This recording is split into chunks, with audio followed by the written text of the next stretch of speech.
Anarchist Programme by Errico, Malatesta. 1. Aims and Objectives. We believe that most of the ills that afflict mankind stem from a bad social organization, and that man could destroy them if he wished and knew how. Present society is the result of age-long struggles of man against man, not understanding the advantages that could accrue from all by cooperation and solidarity. Seeing in every other man, with the possible exception of those closest to them by blood ties, a competitor and an enemy, each one of them sought to secure for himself the greatest number of advantages possible without giving a thought to the interests of others.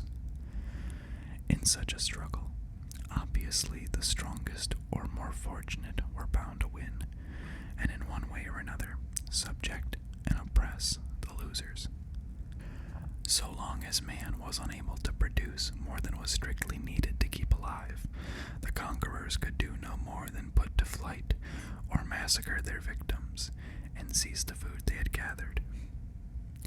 Then, when the discovery of grazing and agriculture, a man could produce more than what he needed to live, the conquerors found it more profitable to reduce the conquered to a state of slavery and put them to work for their advantage.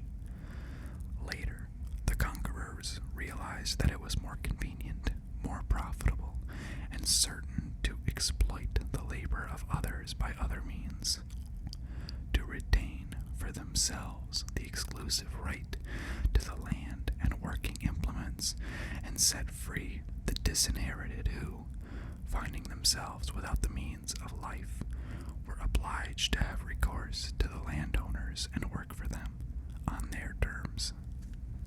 Thus, step by step through a most complicated series of struggles of every description, of invasion, wars, rebellions, repressions, concessions won by struggle, associations of the oppressed united for defense, and of the conquerors for attack, we have arrived at the present state of society, in which some have inherited the land and all social wealth, while the mass of the people, disinherited in all respects, is exploited and oppressed by a small possessing class. From all this stems the misery in which most workers live today, and which in turn creates the evils such as ignorance, crime, prostitution, diseases due to malnutrition, mental depression, and premature death.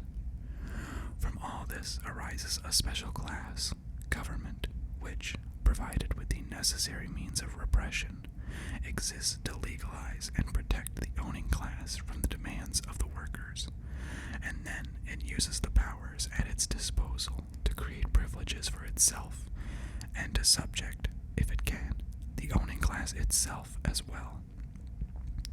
From this, the creation of another privileged class, the clergy, which by a series of fables about the will of God and about an afterlife, etc., seeks to persuade the oppressed to accept oppression meekly, and, just as the government does, as well as serving the interest of the owning class, serves its own. From this, the creation of an official science, which, in all those matters serving the interests of the ruling class, is the negation of true science. From this, the patriotic spirit, race hatred, wars, and armed peace, sometimes more disastrous than wars themselves. From this, the transformation of love into torment or sordid commerce. From this hatred, more or less disguised, rivalry, suspicion among all men, insecurity, and universal fear.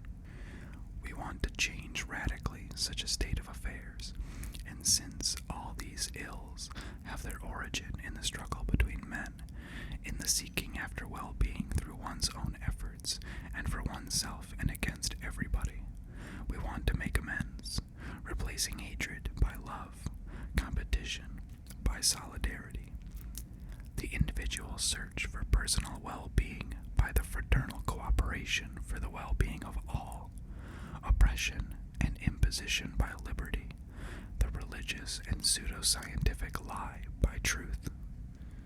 Therefore, abolition of property in land, in raw materials, and the instruments of labor, so that no one shall have the means of living by the exploitation of the labor of others, and that everybody, being assured of the means of produce and to live, shall be truly independent and in a position to unite freely among themselves for a common objective and according to their personal sympathies. 2. Abolition of government and of every power which makes the law and imposes it on others. Therefore, abolition of monarchies, republics, parliaments, armies, police forces, magistratures, and any institution whatsoever endowed with coercive powers. 3. Organization of social life by means of free association and federations of producers and consumers, created and modified according to the wishes of their members, guided by science and experience, and free from any kind of imposition which does not spring from natural needs, to which everyone, convinced by a feeling of overriding necessity, voluntarily submits. 4. The means of life for development and well-being will be guaranteed to children and all who are prevented from providing for themselves. 5. War on religions and all eyes, even if they shelter under the cloak of science, scientific instruction for all to advanced level. 6. War on rivalries and patriotic prejudices, abolition of frontiers, brotherhood among all peoples. 7. Reconstruction of the family, as will emerge from the practice of love, freed from every legal tie, from every economic and physical oppression, from every religious prejudice. This is our ideal. 2. Ways and means. We have outlined under a number of headings our objectives and the ideal for which we struggle. But it is not enough to desire something. If one really wants it, adequate means must be used to secure it. And these means are not arbitrary, but instead cannot but be conditioned by the ends we aspire to, and by the circumstances in which the struggle takes place. For if we ignore the choice of means, we would achieve other ends, possibly diametrically opposed to those we aspire to, and this would be the obvious and inevitable consequence of our choice of means. Whoever sets out on the high road and takes a wrong turning does not go where he intends to, but goes where the road leads him. It is therefore necessary to state what are the means which in our opinion lead to our desired ends, and which we propose to adopt. Our ideal is not one which depends for its success on the individual considered in isolation. The question is of changing the way of life of society as a whole, of establishing among men relationships based on love and solidarity, of achieving the full material, moral, and intellectual development, not for isolated individuals or members of one class or of a particular political party, but for all mankind.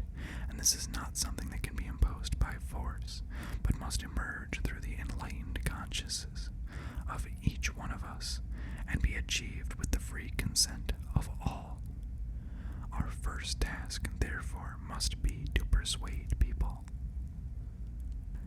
We must make people aware of the misfortunes they suffer and of their chances to destroy them. We must awaken sympathy in everybody for the misfortunes of others and a warm desire for the good of all people. To those who are cold and hungry, we will demonstrate how possible and easy it could be to assure to everybody their material needs. To those who are oppressed and despised, we shall show how it is possible to live happily in a world of people who are free and equal. To those who are tormented by hatred and bitterness, we will point to the road that leads to peace and human warmth that comes through learning to love one's fellow beings. And when we will have succeeded in arousing the sentiment of rebellion in the minds of men against the avoidable and unjust evils from which we suffer in society today, and in getting them to understand how they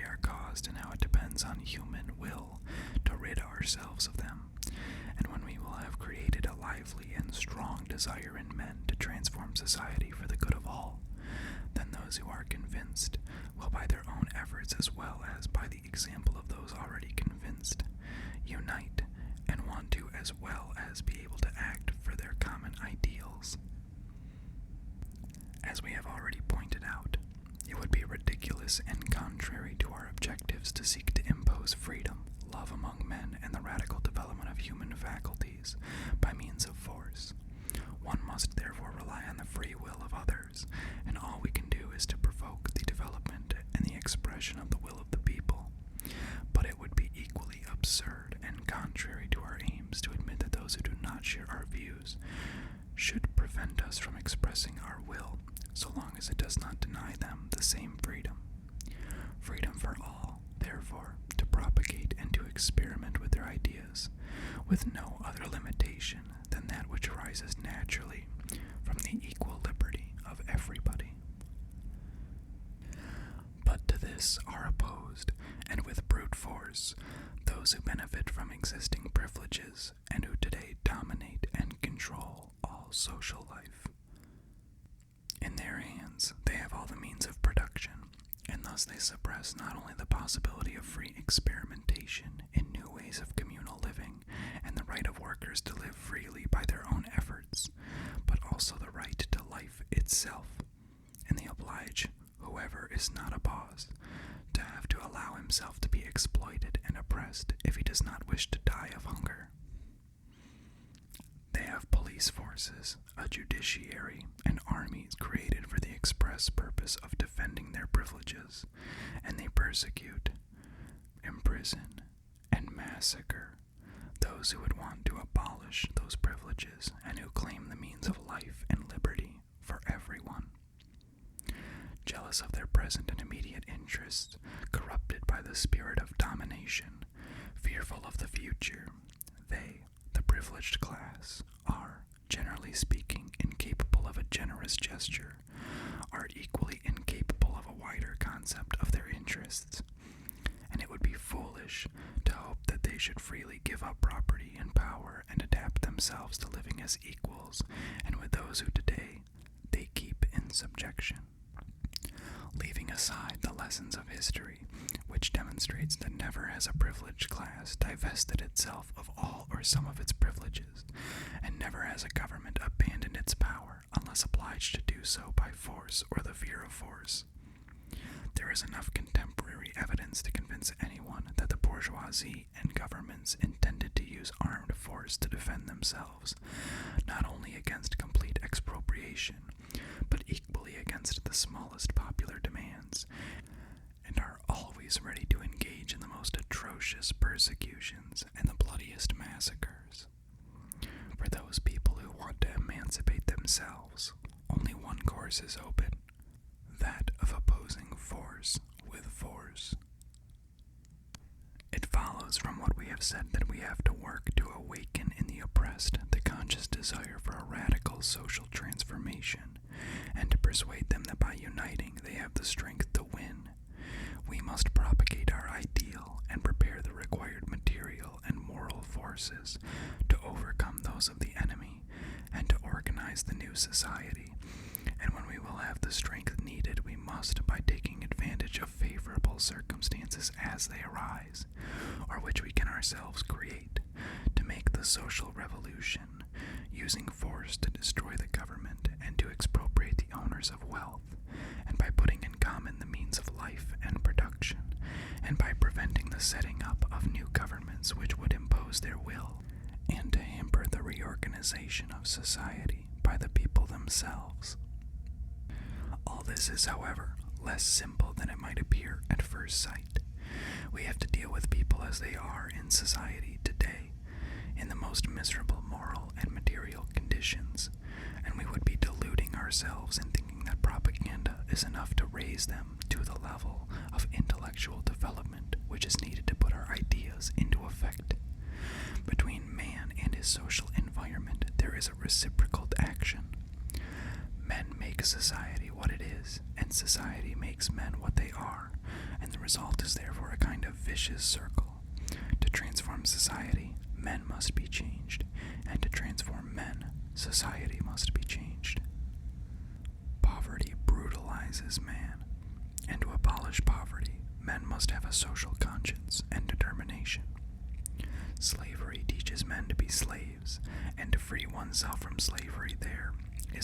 for men who aspire to liberty. Ignorance has the effect of making men unaware of the cause of their misfortunes, as well as the means of overcoming them.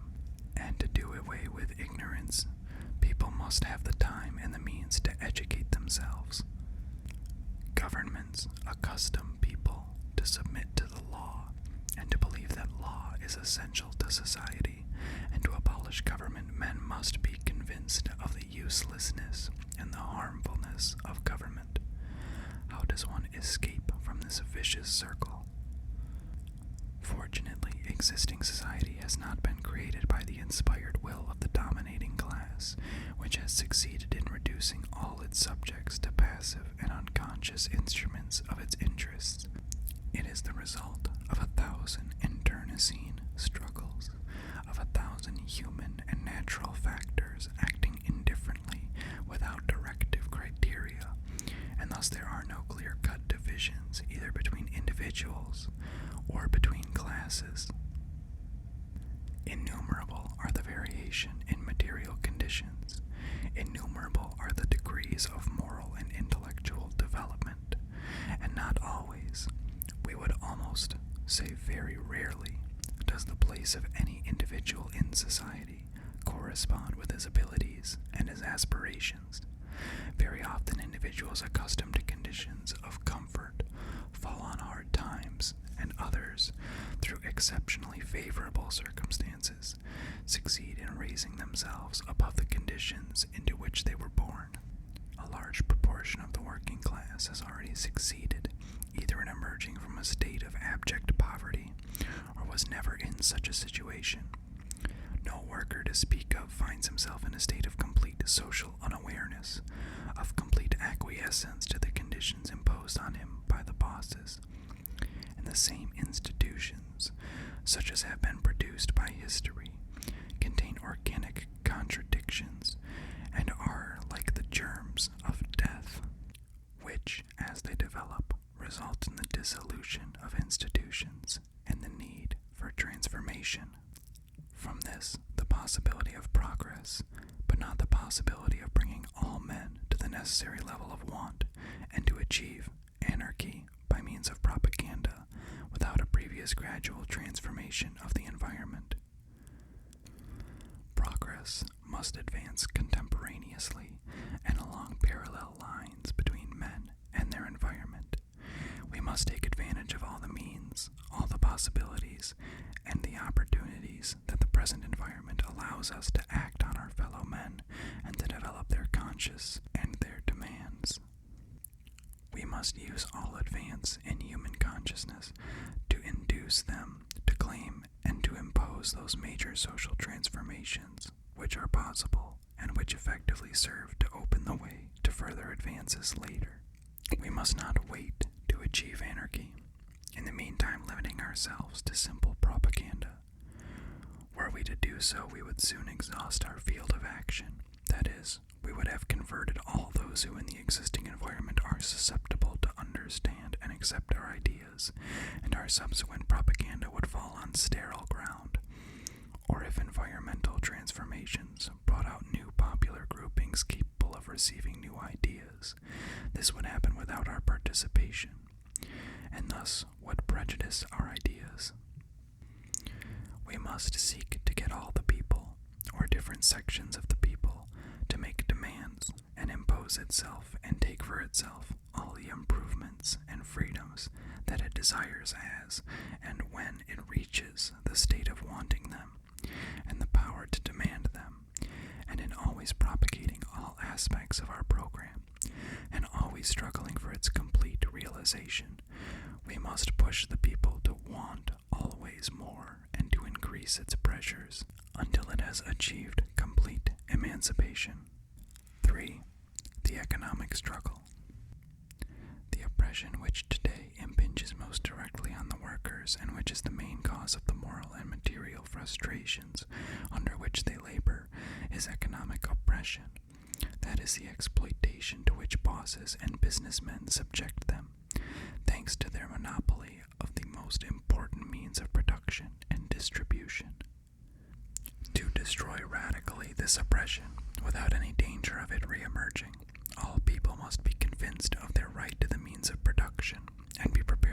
exercise this basic right by expropriating the landowners, the industrialists, and financiers, and putting all social wealth at the disposal of the people. But can this expropriation be put into effect today? Can we today pass directly, without intermediate steps, from the hell in which the workers now find themselves to the paradise of common property? Facts demonstrate what the workers are capable of today. Our task is the moral and material preparation of the people for this essential expropriation, and to attempt it again and again, every time a revolutionary upheaval offers us the chance to, until the final triumph. But in what way can we prepare the people? In what way must one prepare the conditions which make possible not only the material fact of expropriation, but the utilization to everybody's advantage of the commonwealth? We have already said that spoken and written propaganda alone cannot win over to our ideas the mass of the people.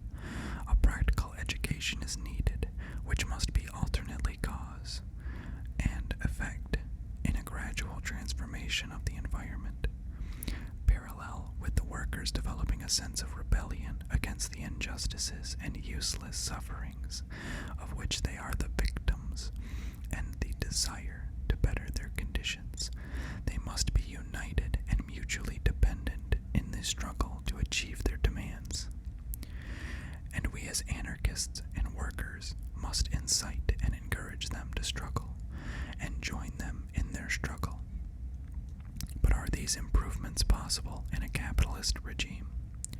Are they useful for the point of view of a future complete emancipation of the workers?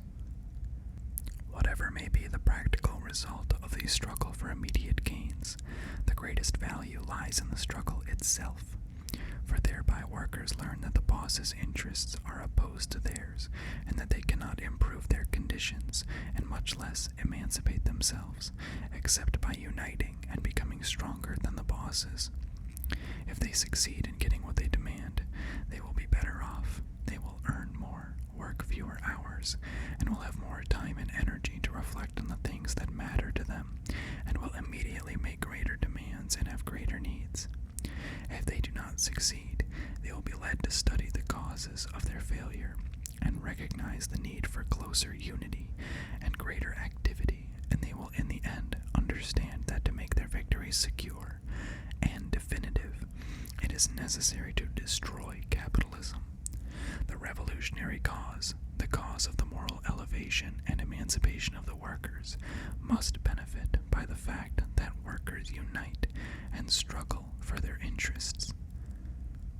But once again, can the workers succeed in really improving their conditions in the present state of society? This depends on the confluence of a great number of circumstances. In spite of what some say, there exists no natural law of wages, which determines what part of a worker's labor should go to him, or if one wants to formulate a law, it could not be but that wages cannot normally be less than what is needed to maintain life, nor can they normally rise such that no profit margin is left to the boss. It is clear that in the first case, workers would die, and therefore would stop drawing any wages, and in the second, the bosses would stop employing labor, and so would pay no more wages. But between these two impossible extremes, there is an infinite scale of degrees, ranging from the miserable conditions of many land workers to the almost respectable conditions of skilled workers in the large cities. Wages, hours, and other conditions of employment are the result of the struggle between bosses and workers. The former try to give the worker as little as possible and get them to work themselves to the bone. The latter try, or should try, to work as little and earn as much as possible. Where workers accept any conditions, or even being discontented, do not know how to put up effective resistance to the boss's demands, they are soon reduced to bestial conditions of life, where, instead, they have ideas as to how human beings should live and know how to join forces, and through refusal to work, or the latent and open threat of rebellion, to win the boss bosses respect in such cases, they are treated in a relatively decent way. One can therefore say that within certain limits, the wages he gets are what the worker, not as an individual, of course, but as a class, demands. Through struggle, by resistance against the bosses, therefore, workers can, up to a certain point, prevent a worsening of their conditions, as well as obtaining real improvement, and the history of the workers' movement has already demonstrated this truth. One must not, however, exaggerate the importance of this struggle between workers and bosses conducted exclusively in the economic field. Bosses can give in, and often they do in face of forcefully expressed demands, so long as the demands are not too great. But if workers were to make demands, and it is imperative that they should, which would absorb all the boss's profits and be in effect an indirect form of expropriation, it is certain that the bosses would appeal to the government and would seek to use force to oblige the workers to remain in their state of wage slavery. And even before, long before workers can expect to receive the full product of their labor, the economic struggle becomes impotent as a means of producing the improvements in living standards. Workers produce everything, and without them life would be impossible. Therefore, it would seem that by refusing to work, they could demand whatever they wanted. But the union of all workers, even in one particular trade and in one country, is difficult to achieve, and opposing the union of workers and the bosses' organizations. Workers live from day to day, and if they do not work, they soon find themselves without food, whereas the bosses, because they have money, have access to all the goods in stock and can therefore sit back and wait until hunger reduces their employees to a more amenable frame of mind. The invention or the introduction of new machinery makes workers redundant and adds to the large army of unemployed who are driven by hunger to sell their labor at any price. Immigration immediately creates problems in the countries where better working conditions exist, for the hordes of hungry workers willy-nilly offer the bosses an opportunity to depress wages all around. And all these facts, which necessarily derive from the capitalist system, conspire in counteracting and often destroying advances made in working-class consciousness and solidarity. And in every case, the overriding fact remains that production under capitalism is organized by each capitalist for his personal profit, and not, as would be natural, to satisfy the needs of the workers in the best possible way. Hence, the chaos, the waste of human effort, the organized scarcity of goods, useless and harmful occupations, unemployment, abandoned land, underuse of plant, and so on, all evils which cannot be avoided except by depriving the capitalist of the means of production and, it follows, the organization of production. Soon, then, those workers who want to free themselves, or even only to effectively improve their conditions, will be faced with the need to defend themselves from the government, with the need to attack the government, which, by legalizing the right to property and protecting it with brute force, constitutes a barrier to human progress, which must be beaten down with force if one does not wish to remain indefinitely under present conditions, or even worse. From the economic struggle, one must pass to the political struggle, that is, to the struggle against government, and instead of opposing the capitalist millions, with the workers' few pennies scraped together with difficulty, one must oppose the rifles and guns which defend property, with the more effective means that the people will be able to find to defeat force by force. 4. The political struggle. By the political struggle, we mean the struggle against government. Government is the ensemble of all those individuals who hold the reins of power, however acquired, to make the law and to impose it on the governed, that is, the public. Government is the consequence of the spirit of domination and violence with which some men have imposed themselves on other, and is at the same time the creature as well as the creator of privilege and its natural defender. is wrongly said that today government performs the function of defender of capitalism, but that once capitalism is abolished, it would become the representative and administrator of the general interest. In the first place, capitalism will not be destroyed until the workers, having rid themselves of government, take possession of all social wealth and themselves organize production and consumption in the interests of everybody, without waiting for the initiative to come from government which, however willing to comply, would be incapable of doing so. But there is a further question. If capitalism were to be destroyed and a government were to be left in office, the government, through the concession of all kinds of privileges, would create capitalism anew, for, being unable to please everybody, it would need an economically powerful class to support it in return for the legal and material protection it would receive. Consequently, privilege cannot be abolished, and freedom and equality established firmly and definitely without abolishing government. Not this or that government, but the very institution of government. As in all questions of general interest, and especially this one, the consent of the people as a whole is needed, and therefore we must strain every nerve to persuade the people that government is useless, as well as harmful, and that we can live better lives without government. But, as we have repeated more than once, propaganda alone is impotent to convince everybody, and if we were to want to limit ourselves to preaching against government, and in the meantime waiting supinely for the day when the public will be convinced of the possibility and value of radically destroying every kind of government, then that day would never come. While preaching against every kind of government and demanding complete freedom, we must support all struggles for partial freedom, because we are convinced that one learns through struggle, and that once one begins to enjoy a little freedom, one ends by wanting it all. We must always be with the people, and when we do not succeed in getting them to demand a lot, we must still seek to get them to want something, and we must make every effort to get them to understand that however much or little they may demand should be obtained by their own efforts, and that they should despise and detest whoever is part of, or aspires to, government. Since government today has the power, through the legal system, to regulate daily life and to broaden or restrict the liberty of the citizen, and because we are still unable to tear this power from its grasp, we must seek to reduce its power and oblige governments to use it in the least harmful ways possible. But this we must do always remaining outside and against government, putting pressure on it through agitation in the streets, by threatening to take by force what we demand.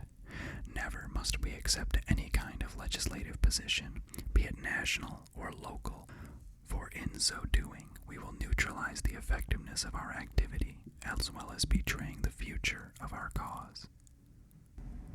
The struggle against government in the last analysis is physical, material. Governments make the law.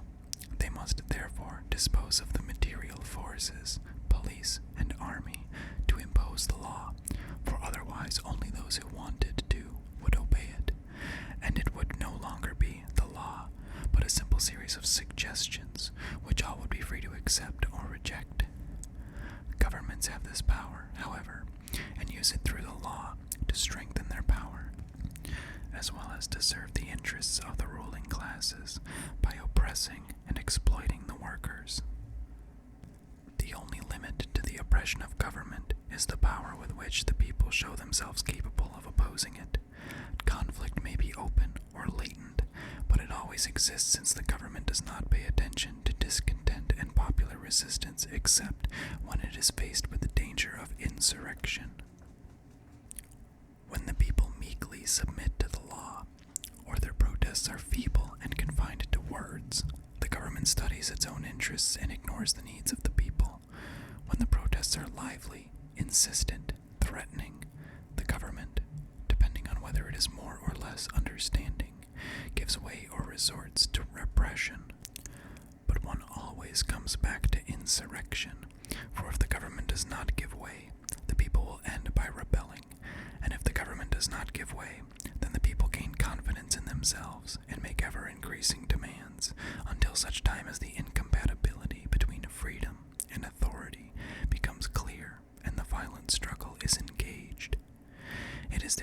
necessary to be prepared morally and materially, so that when this does happen, the people will emerge victorious. A successful insurrection is the most potent factor in the emancipation of the people, for once the yoke has been shaken off, the people are free to provide themselves with those institutions which they think best, and the time lag between passing the law and the degree of civilization which the mass of the population has attained is breached in one leap. The insurrection determines the revolution, that is, the speedy emergence of the latent forces built up during the quote-unquote evolutionary period. Everything depends on what the people are capable of wanting.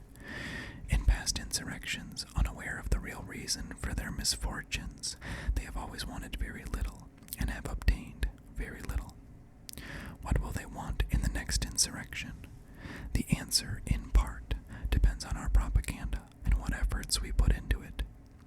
We shall have to push the people to expropriate the bosses and put all goods in common and organize their daily lives themselves through freely constituted associations without waiting for orders from outside and refusing to nominate or recognize any government or constituted body in whatever guise, constituent, dictatorship, etc., even in a provisional capacity, which ascribes to itself the right to lay down the law and impose with force its will on others. And if the mass of the population will not respond to our appeal, we must, in the name of the right we have to be free, even if others wish to remain slaves, and because of the force of example, put into effect as many of our ideas as we can, refuse to recognize the new government, and keep alive resistance, and seek that those localities where our ideas are received with sympathy should constitute themselves into anarchist communities, rejecting all governmental interference and establishing free agreements with other communities which want to live their own lives. We shall have to, above all, oppose with every means the establishment of the police and the armed forces, and use any opportunity to incite workers in non-anarchist localities to take advantage of the absence of repressive forces to implement the most far-reaching demands that we can induce them to make. And however things may go, to continue the struggle against the possessing class and the rulers without respite, having always in mind the complete economic, political, and moral emancipation of all mankind. 5. Conclusion. What we want, therefore, is the complete destruction of the domination and exploitation of man by man. We want men united as brothers by a conscious and desired solidarity, all cooperating voluntarily for the well-being of all. We want society to be constituted for the purpose of supplying everybody with the means for achieving the maximum well-being, the maximum possible moral and spiritual development. We want bread, freedom, love, and science for everybody. And in order to achieve these all-important ends, it is necessary, in our opinion, that the means of production should be at the disposal of everybody, and that no man or group of men should be in a position to oblige others to submit to their will, or to exercise their influence, other than through the power of reason and by example. Therefore, expropriation of landowners and capitalists for the benefit of all, and abolition of government. And while waiting for the day when this can be achieved, the propagation of our ideas, unceasing struggle, violent or non-violent, depending on the circumstances, against government and against the boss class to conquer as much freedom and well-being as we can for the benefit of everybody. Alright everyone, that's gonna do it for An Anarchist Programme by Errico, Malatesta. I appreciate you joining us for our first dive into anarchist texts, and I hope you join us next time for some more. I'll be coming at you with some more stuff here soon. Have a great rest of your day.